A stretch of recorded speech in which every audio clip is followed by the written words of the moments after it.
Indonesian archipelago south east Asia में है। यह वर्ल्ड के जियोलॉजिकली सबसे वॉलेटाइल रीजन में से एक है।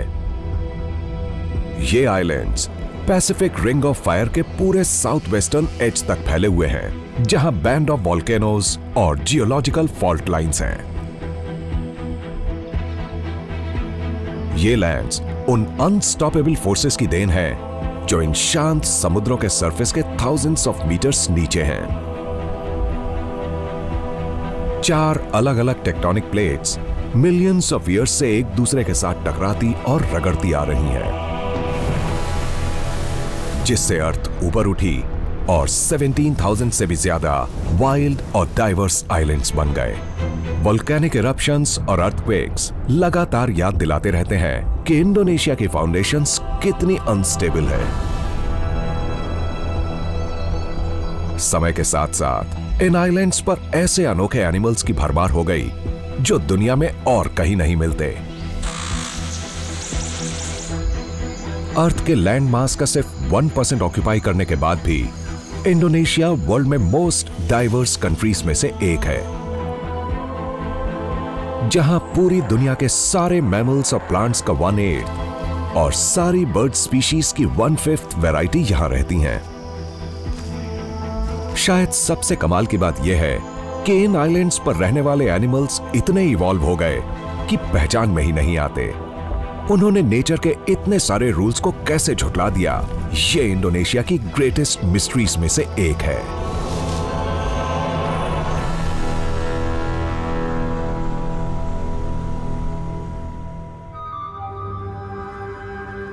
करीब 800,000 स्क्वायर किलोमीटर तक फैला बोर्नियो इंडोनेशिया का सबसे बड़ा आइलैंड है और यह कंट्री के सबसे बड़े रेन फॉरेस्ट्स में से एक से ढका है। इन ग्रेट कैनपीज के नीचे बसे इस घने जंगल में छुपे हुए डेंजर्स हैं।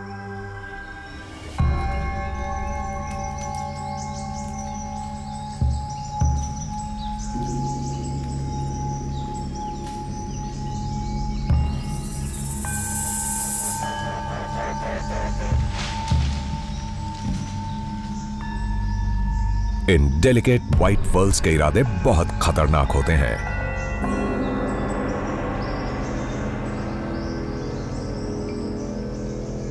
धीरे धीरे हिलता ये क्रीचर हवा में लहराते प्लांट जैसा लगता है।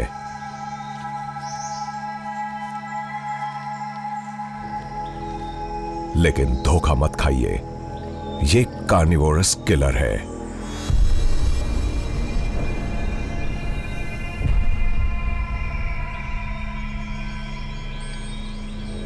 एक इंसेक्ट के लिए ऑर्किड्स स्वीट नेक्टर का खजाना होते हैं और ऑर्किड मैंटिस इस लालच का फायदा उठाने के लिए इवॉल्व हो गया है। इसने ऑर्किड्स के मूवमेंट और अट्रैक्टिव कलर्स की नकल करके परफेक्ट कैमोफ्लेज को तैयार कर लिया।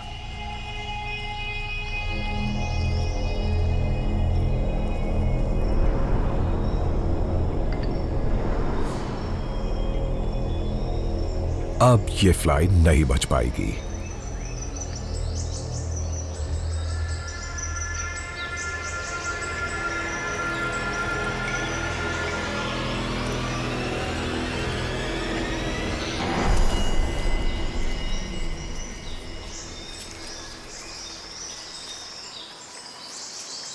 ये डेडली किलर्स अक्सर पहले अपने विक्टिम्स के ज्यूसी हेड को खाते हैं और फिर फ्लावर के भूखे आसपास आने वाले किसी भी क्रीचर का शिकार करते हैं।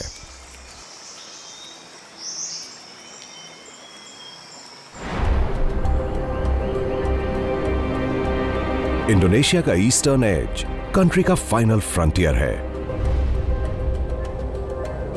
न्यू गिनी वर्ल्ड का दूसरा सबसे बड़ा आइलैंड है। दूसरे कॉन्टिनेंट से एक अनोखा लिंक जंगल की वाइल्ड लाइफ में साफ दिखाई देता है।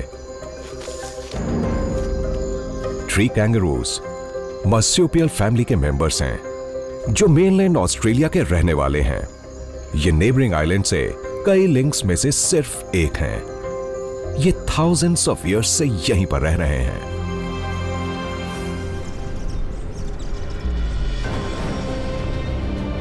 न्यू गिनी और ऑस्ट्रेलिया एक दूसरे से 8000 साल पहले तक जुड़े हुए थे।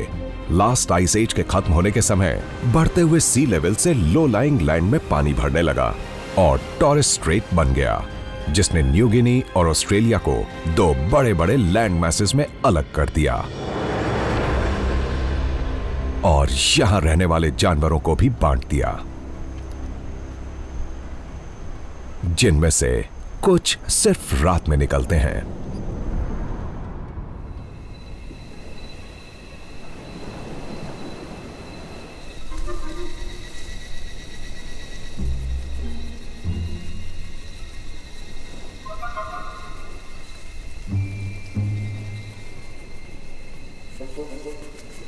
शुगर ग्लाइडर्स, इसका यह नाम इसलिए पड़ा क्योंकि इसे स्वीट नेक्ट्रीन फ्रूट्स और ट्री सैप पसंद है।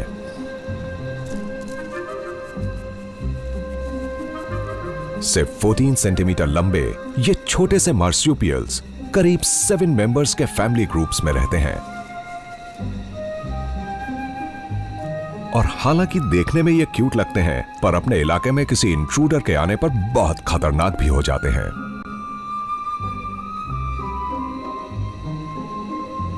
शुगर ग्लाइडर्स बहुत अच्छे शिकारी भी होते हैं, जिन्हें क्रिकेट्स खासकर पसंद होते हैं। इन इंसेक्ट्स में बहुत प्रोटीन होता है और ग्राम फॉर ग्राम कंपेयर करें तो इनमें बीफ से ज्यादा आयरन होता है। ये एक बहुत अच्छा शिकार है अगर ये उसे पकड़ सके।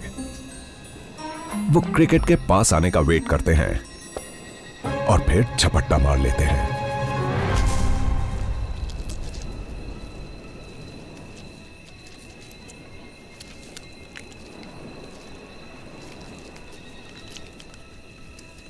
लेकिन इन पेड़ों पर अकेले यही शिकारी नहीं है।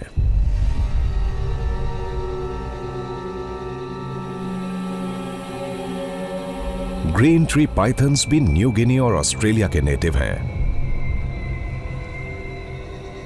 समुद्र से 150 किलोमीटर दूर रहने वाले इस पाइथन ने शिकार की नियत से एक और भटके हुए एनिमल को देख लिया है। कई स्नेक्स की तरह ग्रीन ट्री पाइथन्स भी कई महीनों तक बिना खाने के रह सकते हैं, लेकिन वो इस गोल्डन चांस को नहीं छोड़ सकता।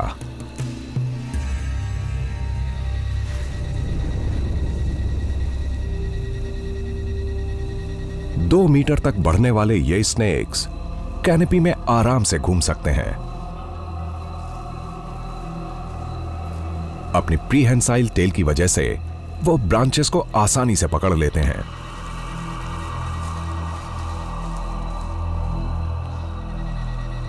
इन स्नेक्स में जहर ना होने की वजह से ये अपने शिकार को पूरा खाने से पहले उसे जोर से जकड़ लेते हैं।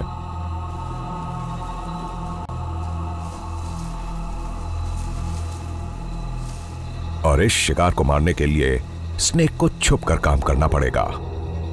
शुगर ग्लाइडर्स हमेशा किसी भी खतरे के लिए अलर्ट रहते हैं।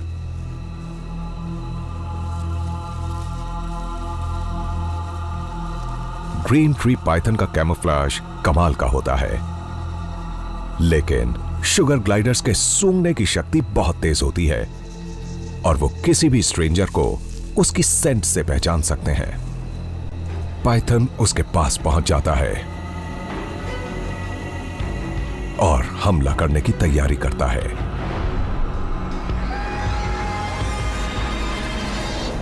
लेकिन शुगर ग्लाइडर के पास बचने का रास्ता है।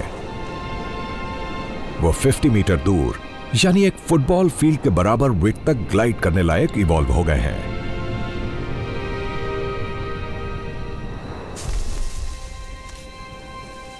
इस शुगर ग्लाइडर ने अपनी जान बचा ली। शायद अब इस पाइथन को अपने अगले शिकार के लिए काफी लंबा इंतजार करना पड़ेगा।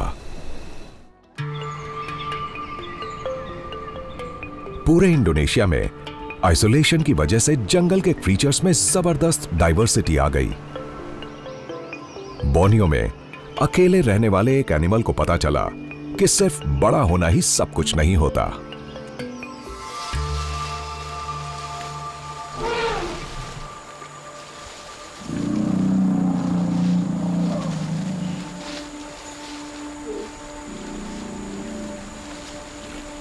जंगल में बहुत अंदर से एक मिनी जायंट निकला।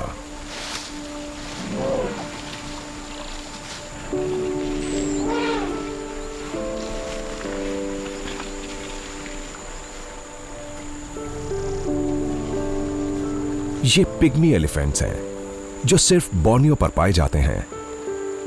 ये अपने एशियन कजिन से प्लम्प और छोटे होते हैं और सिर्फ 2.5 मीटर टॉल होते हैं। ये वर्ल्ड के सबसे छोटे एलिफेंट्स हैं और आइलैंड की लाइफ को अडेप्ट करने का परफेक्ट एग्जाम्पल है। बहुत कम रिसोर्सेस और छोटे इलाके की वजह से pygmy elephants thousands of generations के दौरान छोटे हो गए, लेकिन फिर भी ये बोर्नियो के सबसे बड़े मैमल्स हैं।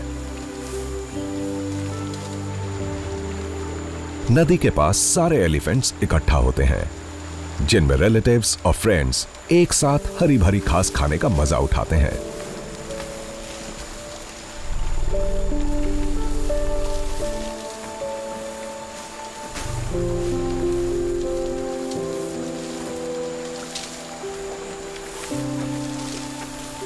एलिफेंट्स अपनी फैमिली के बहुत करीब माने जाते हैं और उनके सोशल बॉन्ड्स हमारे जितने ही कॉम्प्लेक्स होते हैं। हर एलिफेंट की अपनी अलग पर्सनालिटी होती है, इसलिए उनमें क्लैशेस हो सकते हैं। ये दुश्मनी रखने के लिए भी जाने जाते हैं। सब अपने फेवरेट पास टाइम में बिजी हो जाते हैं, यानी मड में लौटना।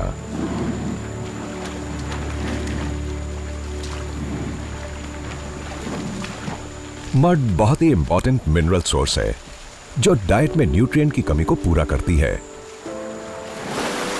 और सनस्क्रीन और इंसेक्ट रेपेलेंट का काम भी करती है।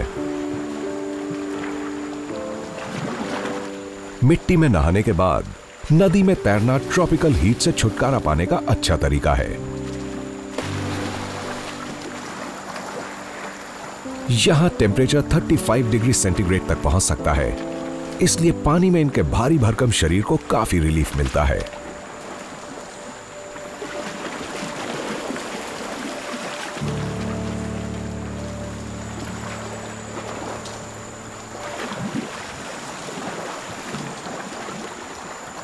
पिग्मी एलिफेंट्स कमाल के स्विमर्स होते हैं, लेकिन नदी से बाहर निकलना थोड़ा मुश्किल हो जाता है। कुछ यंग मेंबर्स के लिए नदी के किनारे पर चढ़ना लगभग नामुमकिन हो जाता है, लेकिन बड़ों का थोड़ा सहारा लग जाए तो बात बन जाती है।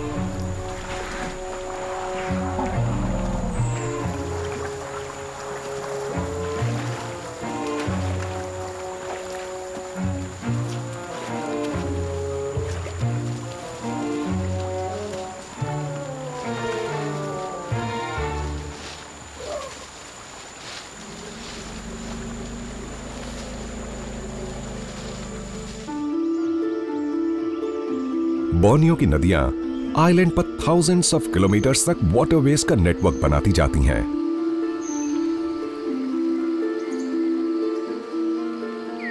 ये नदियां जंगल के मिलियंस ऑफ एनिमल्स की लाइफलाइन हैं, जो उन्हें फूड, शेल्टर और हाईवे भी देती हैं।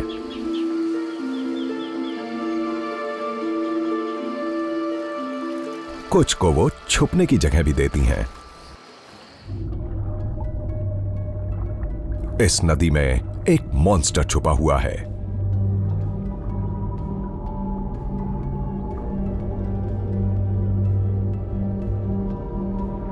कैंटोर सॉफ्ट शेल टर्टल दूसरे टर्टल से एकदम अलग है। इसका शेल असल में रिब्स से बना है, जो स्किन की रबरी शील के नीचे एक साथ जुड़ी हुई हैं। यह टर्टल लेंथ में 2 मीटर तक बढ़ सकता है और इसका वेट लगभग एक इंसान जितना होता है। यह फिश खाता है और छुपकर अटैक करने में एक्सपर्ट होता है।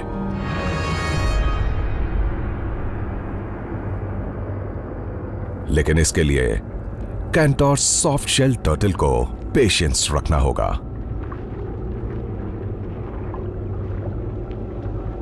यह शिकारी अपना 95% टाइम रेत और मड में छुपे रहकर बिताता है और एक दिन में सिर्फ 2 बार सांस लेने के लिए निकलता है।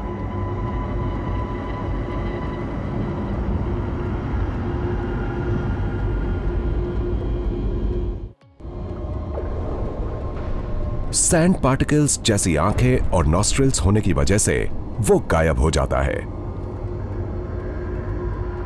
और सही मौके का वेट करते हुए जरा भी मूव नहीं करता।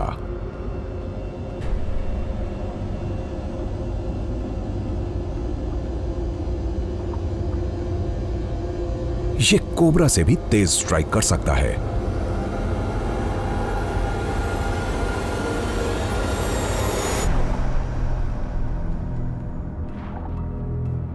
इसकी बाइट इतनी स्ट्रॉन्ग है कि हड्डी तोड़ सकती है।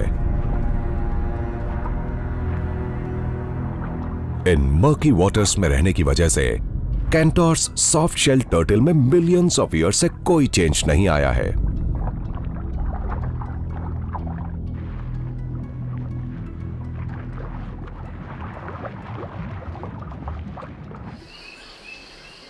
यहां बोर्नियो में सिर्फ रिवर बेड की डेप्थ्स में ही हमेशा आइसोलेटेड एनिमल्स नहीं रहते, बहुत हाइट पर भी सीक्रेट वर्ल्ड्स का बसेरा है। जंगल कैनोपी इस लैंडस्केप को डोमिनेट करती है। यहां पेड़ 80 मीटर्स की हाइट तक पहुंच सकते हैं। ये ऊंचे ऊंचे पेड़ रेन फॉरेस्ट के ग्रेटेस्ट एक्रोबैट्स के खेलकूद करने की परफेक्ट जगह है।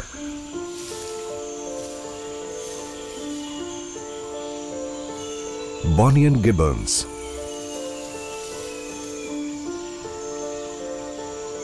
ये प्राइमेट्स कॉम्प्लेक्स फैमिली ग्रुप्स में रहते हैं, जिसका लीडर एक अडल्ट पेयर होता है।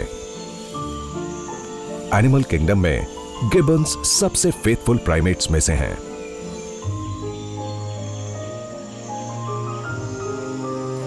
ये दिन का अपना ज्यादातर समय जंगल की कैनोपी में फ्रूट ढूंढते हुए बिताते हैं और पहुंचने में सबसे मुश्किल जगहों से भी खाना हासिल करने की कमाल की स्किल्स इवॉल्व कर ली है।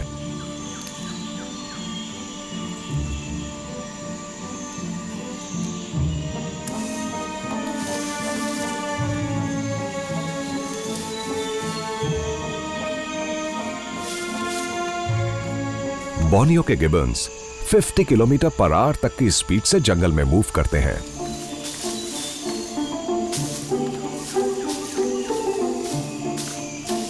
स्पेशली अडेप्टेड शोल्डर जॉइंट से वो एक से दूसरी ब्रांच पर होते हुए दूर तक जा सकते हैं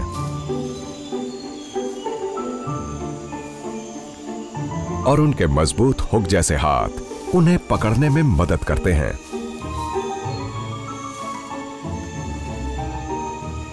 लंबी पावरफुल टांगों से वो डालियों से जंप कर लेते हैं।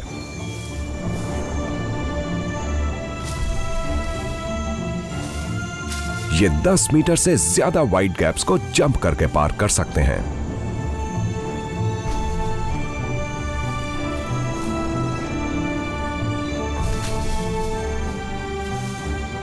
ये जमीन पर कभी कभार ही कदम रखते हैं और जंगल के असली जिम्नास्ट्स हैं।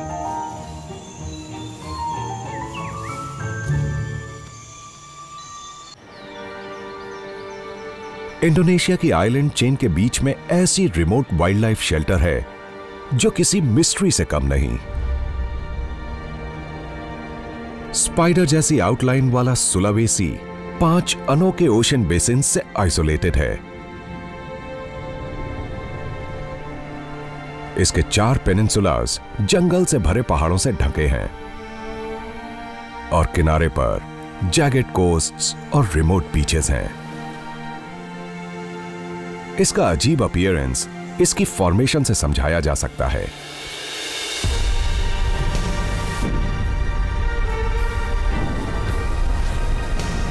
यह आइलैंड उन लगातार होने वाले जियोलॉजिकल कोलिजन से बना जो टेक्टोनिक प्लेट्स और छोटे आइलैंड्स के बीच हुए।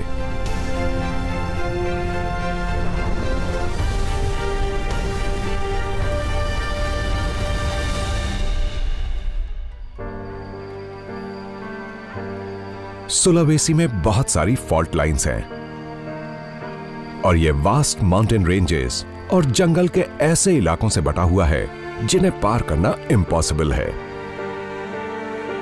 अलग अलग तरह के ढेरों एनिमल हैबिटेट्स और इतने आइसोलेशन की वजह से सुलावेसी में एंडेमिक एनिमल्स की भरमार है। मतलब उनमें आधे से ज्यादा वर्ल्ड में और कहीं नहीं पाए जाते।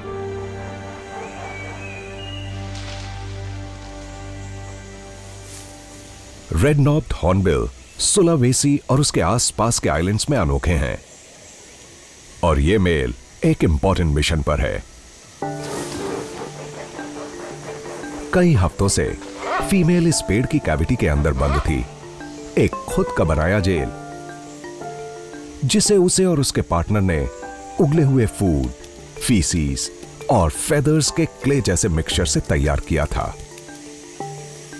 अपने खुद के बनाए जेल के अंदर वो अपने 2 बच्चों को पालती है और खाने के लिए पूरी तरह मेल पर डिपेंड रहती है। उसका पार्टनर सुबह इकट्ठा किए खाने को वापस आकर उगल देता है। फिग्स उनकी बेसिक डाइट का हिस्सा है।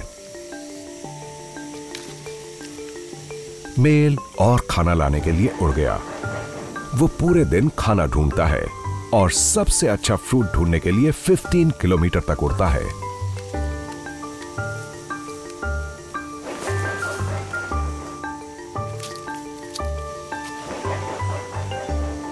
ये एक दूसरे को लेकर बहुत फेथफुल होते हैं और जंगल के इस इलाके में और बच्चों को पालने के लिए हर साल वापस आते रहेंगे, वो भी इसी पेड़ पर।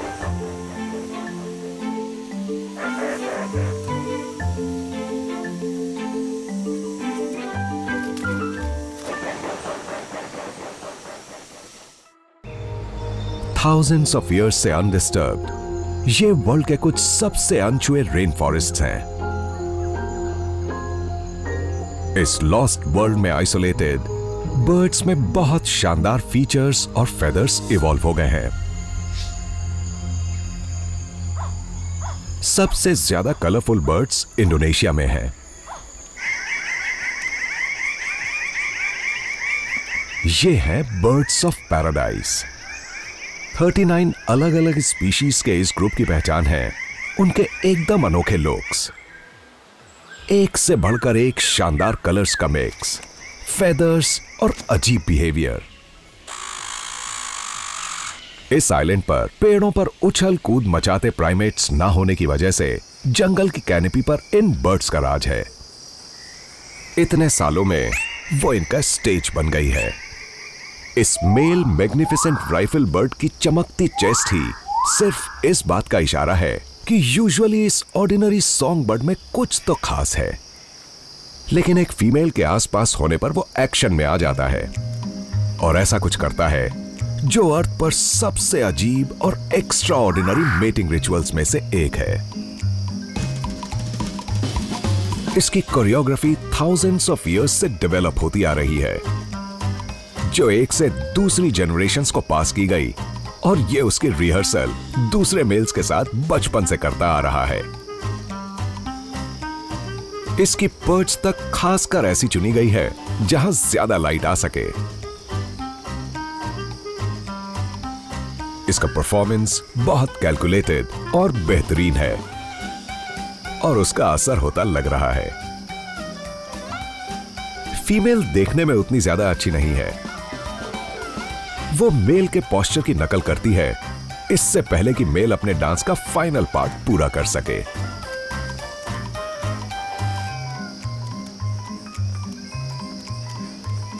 मेल की लाख कोशिशों के बाद भी बात नहीं बनी।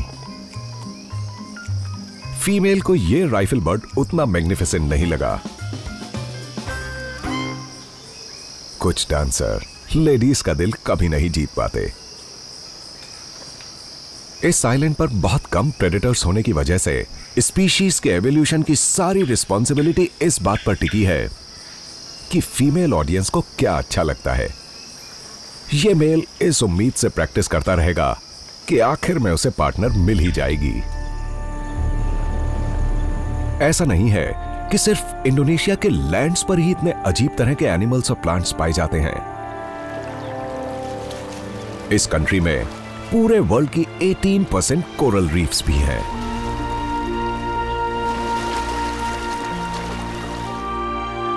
$51,000 स्क्वायर किलोमीटर से ज्यादा लंबी फ्रिंज इंडोनेशिया के आइलैंड्स को जोड़ती है।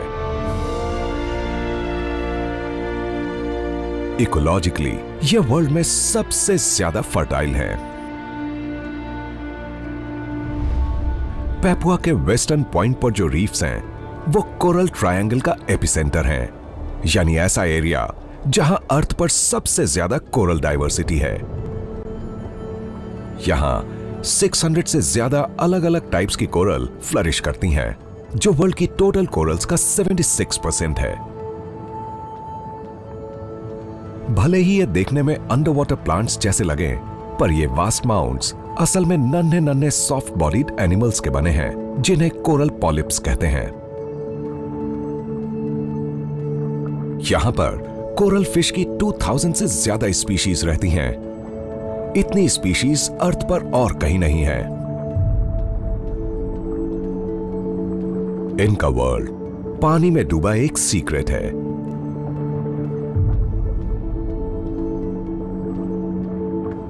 और इस ट्रॉपिकल पैराडाइज को बनाने में इन्होंने हेल्प की है।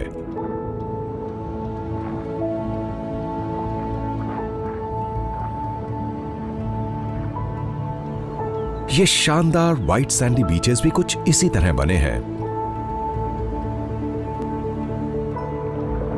पैरट फिश कुछ भी खा लेती हैं। ये एल्गे की तलाश में अपने शार्प चोंच जैसे दांतों से रॉक और हार्ड कोरल काटकर खाती रहती हैं।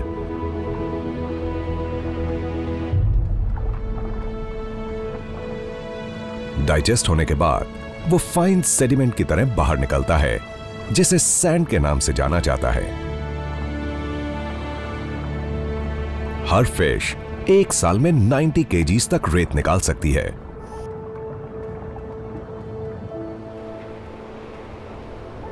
रीफ के बॉर्डर पर सैंड फ्लैट्स गहराई तक फैले हुए हैं। यहां भी क्रीचर और कोरल के बीच फर्क करना मुश्किल हो सकता है।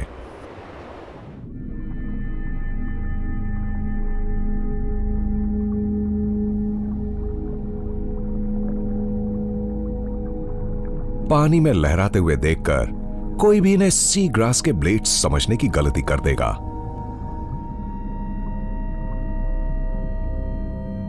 लेकिन पास जाते ही ये सब गायब हो जाते हैं।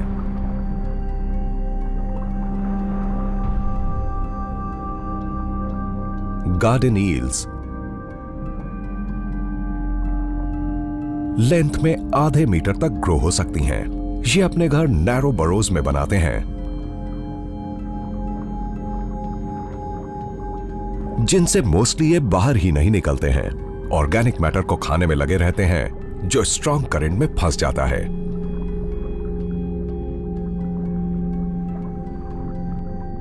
ये अलर्ट क्रीचर्स अपनी ज्यादातर बॉडी हर समय अंडरग्राउंड रखते हैं और खतरा महसूस होने पर एक झटके में छुप सकते हैं।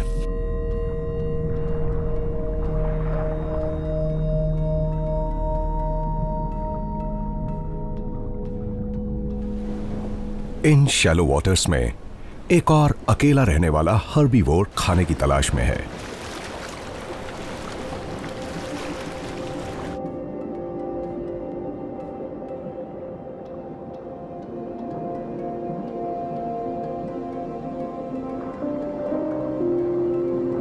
ड्यूगोंग्स इंडोनेशिया के सीज में बड़े अजीब क्रीचर्स हैं और मैरीटाइम हिस्ट्री में इन्हें देखकर अक्सर गलती से मिस्टीरियस मरमेड समझ लिया गया।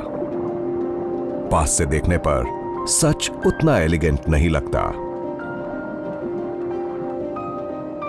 इनके मस्कुलर अपर लिप के नीचे छुपे हुए टस्क्स का एक छोटा सा सेट होता है, जिसे इन्होंने एंशिएंट एंसेस्टर्स से इनहेरिट किया है। सरप्राइजिंगली इनके सबसे करीबी जीते जागते रिलेटिव लैंड पर पाए जाते हैं, एलिफेंट।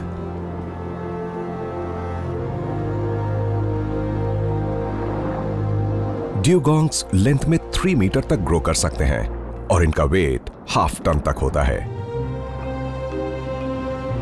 इस वाले ड्यूगोंग को बहुत भूख लगती है। ड्यूगोंग का फेवरेट खाना सी ग्रास होती है। ये एनिमल्स दिन के 8 घंटे ग्रेस करते हुए बिताते हैं, जिसमें 50 किलोस तक सी ग्रास खा जाते हैं। और एलिफेंट्स की तरह इनकी डेली हार्वेस्टिंग से और प्लांट ग्रो होने में हेल्प मिलती है। जैसे ही ये वेजिटेशन उखाड़ता है, सी बेड डिस्टर्ब हो जाती है, जिससे छोटी फिश खींची चली आती हैं। वो ड्यूगोंग के छोड़े हुए स्क्रैप्स को खाती हैं।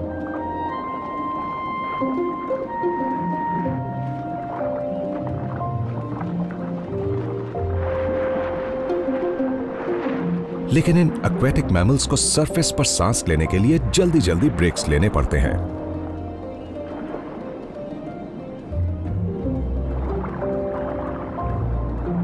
हेवी बोन्स की वजह से ड्यूगोंग्स पानी में अपना वेट बैलेंस कर लेते हैं। अपने ऑक्सीजन इनटेक को एडजस्ट करके ये बड़ी आसानी से उठ और गिर सकते हैं।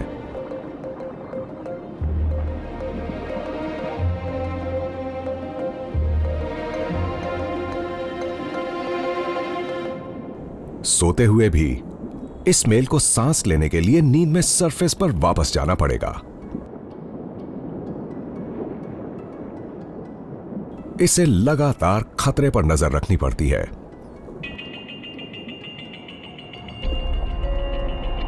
इंडोनेशिया के ओशियंस के ब्राइट कोरल गार्डन्स अंधेरा होने के बाद खतरनाक हो जाते हैं। दिन ढलते ही रीफ के ग्रेजर्स को छुपने की जगह ढूंढनी पड़ती है।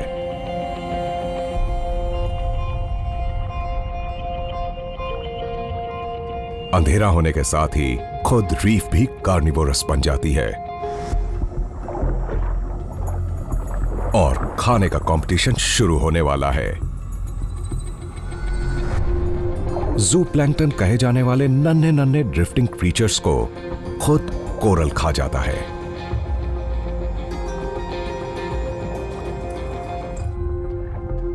पैरेट फिश ने रात काटने की जगह ढूंढ ली,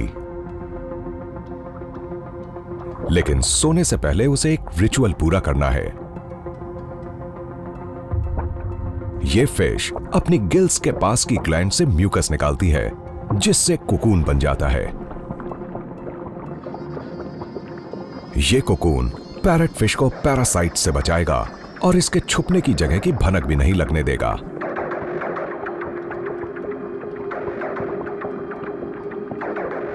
एक घंटे में उसने अपना काम कर लिया, और वो भी वक्त पर।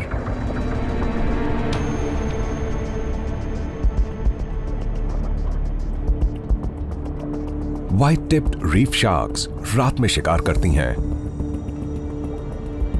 और वो बहुत भूखी हैं।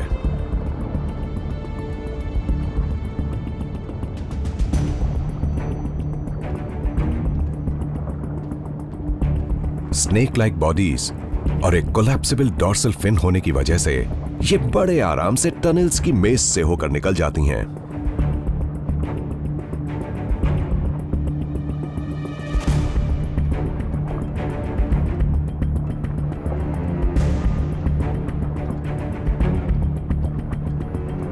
शिकार का पता लगाने के लिए ये रीफ में सेंट के ट्रेल्स फॉलो करती हैं।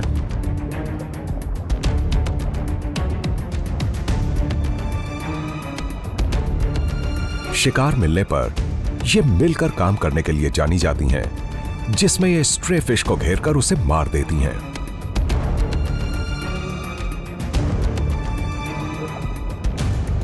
लेकिन ये प्रेडेटर्स और भी तरीके से फिश को पकड़ना जानते हैं। अगर शिकार इनसे छिप जाए तो इनके पास एक और सेंस होता है। इनके सिर पर मौजूद इलेक्ट्रो रिसेप्टर्स एनिमल की बायो इलेक्ट्रिकल एनर्जी का पता लगा सकते हैं। हल्के से हल्का इलेक्ट्रिकल सिग्नल भी, यानी डरी हुई फिश की हार्ट बीट जितना छोटा सिग्नल भी उसकी छुपने की जगह का पता बता देगा।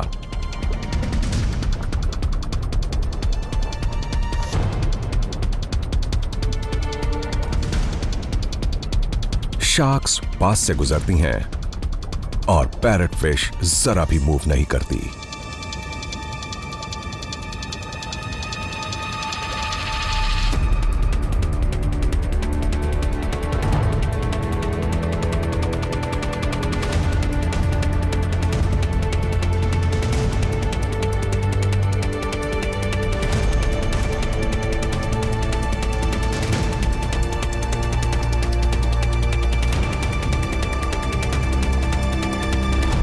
लेकिन रात के इन शिकारियों के सुपर सेंसेस के आगे पैरट फिश के बचने का कोई चांस नहीं।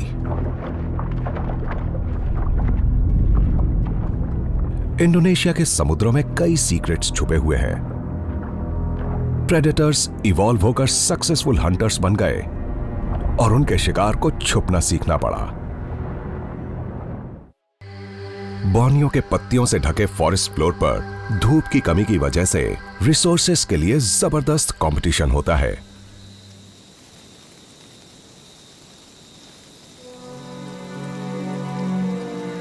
पिचर प्लांट मिट्टी में न्यूट्रिएंट की कमी से निपटने के लिए दूसरे लिविंग क्रीचर्स से नरिशमेंट लेने के लिए इवॉल्व हो गया।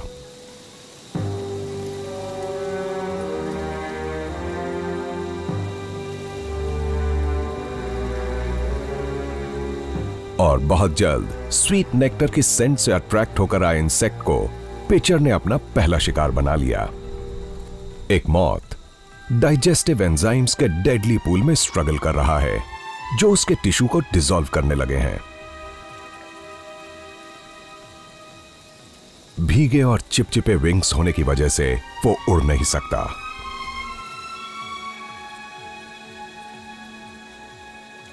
लेकिन अगर मॉथ क्रॉल करता हुआ किनारे तक पहुंच भी जाता है तब भी उसे पिचर प्लांट्स के टॉक्सिक रिजर्वुआ की वैक्सी वॉल्स पर चढ़ना पड़ेगा और किसी तरह अंदर की तरफ मुड़े हुए कांटों को पार करना पड़ेगा। वो बच नहीं सकता।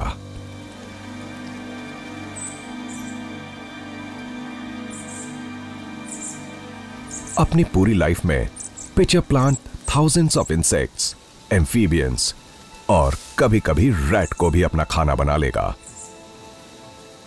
यह उसके डेडली डिजाइन का कमाल है। यहां ग्रो होने वाली 15,000 अलग अलग प्लांट स्पीशीज में से 1/3 से ज्यादा अर्थ पर कहीं और नहीं पाई जाती।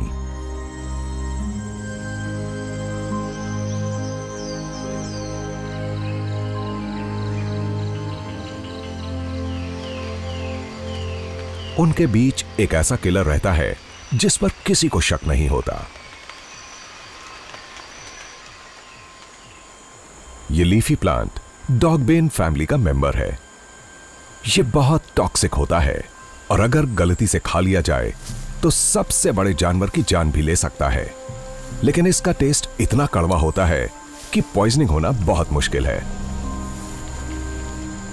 इतना कड़वा होने के बाद भी एक क्रीचर ऐसा है जिसने लगता है ठान ली है कि वो पीछे नहीं हटेगा और वो है ट्री निम्फ कैटरपिलर। 12 अलग अलग स्पीशीज बहुत रिसोर्सफुल और अजीब इंसेक्ट्स के इस ग्रुप को बनाती हैं। ये कैटरपिलर पहले पत्ती की पॉइजनस सप्लाई रोकता है जिसके लिए वो टॉक्सिन्स ले जाने वाली स्टेम को काट देता है। कैटरपिलर पूरी तरह जहर से रेजिस्टेंट नहीं है, लेकिन उसने चालाकी से प्लांट के सेल्फ डिफेंस मैकेनिज्म को अडॉप्ट कर लिया है। एक बिना जहर वाली डोज लेकर अब उसमें वो टॉक्सिन्स हैं जिससे प्रेडेटर्स दूर रहना पसंद करते हैं।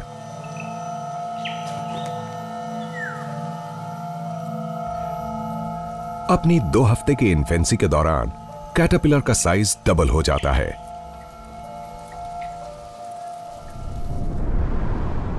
नेचर के सबसे अमेजिंग ट्रांसफॉर्मेशंस में से एक की तैयारी शुरू हो जाती है। यह पत्ती पर एक सिल्क पैड बुनता है और अपने पीछे बने बार्ब्ड हुक्स से पत्ती पर लटक जाता है। एंजाइम्स कैटरपिलर के टिश्यू को डाइजेस्ट कर लेते हैं, जिससे उसके अंदर के ऑर्गन्स लिक्विड में बदल जाते हैं।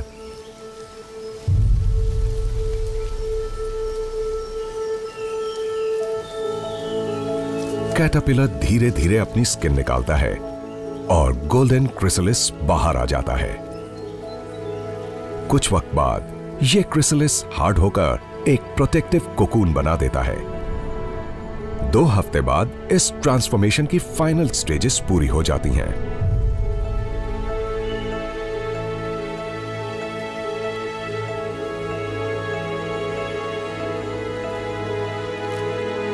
और धीरे धीरे ट्री निम्फ बटरफ्लाई बाहर निकलती है।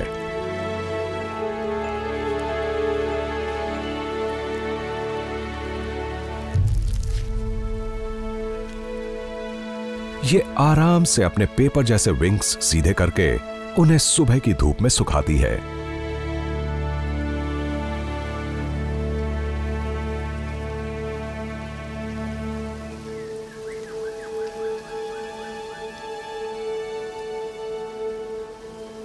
फाइनली वो अपनी पहली फ्लाइट लेती है।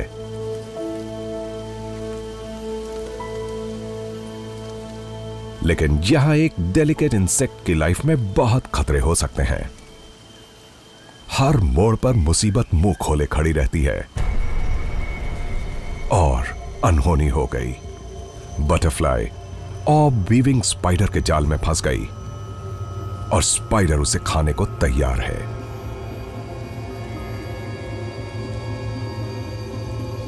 बटरफ्लाई का मरना तय लगता है। लेकिन इन जंगलों में कुछ भी हो सकता है और इस ऑर्ब वीवर को बटरफ्लाई में कुछ गड़बड़ लगती है। वो बटरफ्लाई के फ्लैश से निकलती बिटर सेंट से पीछे हट जाती है।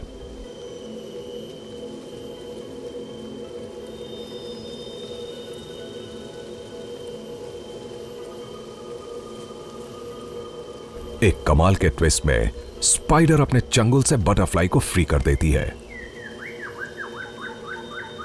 असल में बटरफ्लाई में वो टॉक्सिन्स अब भी थे जो उसने कैटरपिलर होने के वक्त कंज्यूम किए थे। ऑर्ब वीवर भूखी रह जाती है और ट्री निम्फ बटरफ्लाई सही सलामत अपनी दूसरी फ्लाइट लेती है। इस बार बिना किसी प्रॉब्लम के।